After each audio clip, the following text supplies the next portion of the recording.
মাত্র ৪০ দিনে বদলে গেছে মধ্যপ্রাচ্যের সামরিক সমীকরণ।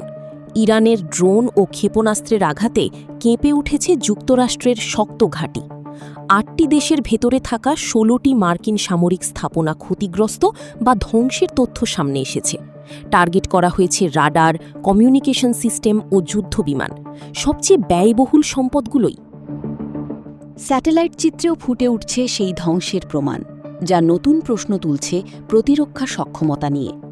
এটি কি কেবল সামরিক হামলা, নাকি আঞ্চলিক শক্তির ভারসাম্য বদলে দেওয়ার বার্তা? মেরামতে লাগছে কোটি কোটি ডলার, তবুও অনেক ক্ষতি অপূরণীয় বলে দাবি বিশ্লেষকদের। তাহলে কি মধ্যপ্রাচ্যে শুরু হলো নতুন এক শক্তির খেলা, যেখানে পুরনো আধিপত্য চ্যালেঞ্জের মুখে? যুক্তরাষ্ট্র ও ইসরায়েলের সঙ্গে গত ২৮ ফেব্রুয়ারি থেকে ৭ এপ্রিল পর্যন্ত প্রায় ৪০ দিনের সংঘাতে ইরানের হামলায় মধ্যপ্রাচ্যের অন্তত ৮টি দেশে অবস্থিত ১৬টি মার্কিন সামরিক স্থাপনা ক্ষতিগ্রস্ত বা ধ্বংস হয়েছে বলে জানিয়েছে সিএনএনের একটি অনুসন্ধানী প্রতিবেদন। প্রতিবেদনে স্যাটেলাইট চিত্র, প্রতিরক্ষা বিশ্লেষণ এবং যুক্তরাষ্ট্র ও উপসাগরীয় অঞ্চলের কর্মকর্তাদের বরাত তুলে ধরে বলা হয়েছে, এই হামলাগুলো ছিল পরিকল্পিত এবং লক্ষ্যভিত্তিক। ইরানি ড্রোন ও ক্ষেপণাস্ত্র হামলায় ক্ষতিগ্রস্ত স্থাপনাগুলোর মধ্যে রয়েছে অত্যাধুনিক রাডার সিস্টেম, যোগাযোগ ব্যবস্থা এবং যুদ্ধবিমান। বিশেষ করে রাডার অবকাঠামোকে লক্ষ্যবস্তু করা হয়েছে, যা আঞ্চলিক প্রতিরক্ষা ব্যবস্থার একটি গুরুত্বপূর্ণ অংশ। মার্কিন প্রতিরক্ষা মন্ত্রণালয়ের এক কর্মকর্তা জানান, এই রাডারগুলো অঞ্চল জুড়ে সবচেয়ে ব্যয়বহুল ও কৌশলগতভাবে গুরুত্বপূর্ণ সম্পদগুলোর একটি।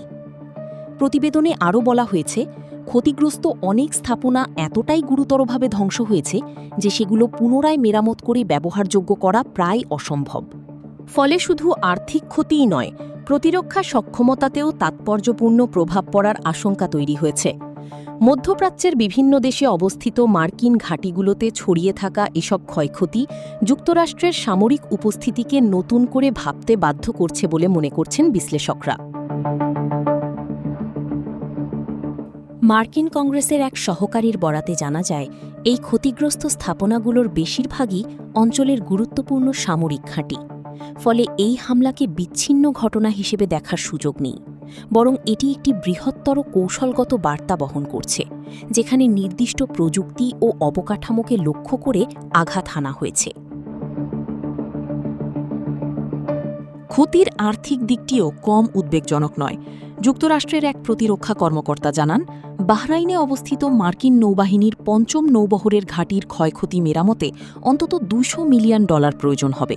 আর এটি কেবল একটি ঘাঁটির হিসাব। অন্যান্য স্থাপনাগুলোর পূর্ণাঙ্গ ক্ষতির পরিমাণ এখনও নির্ধারণ করা হয়নি।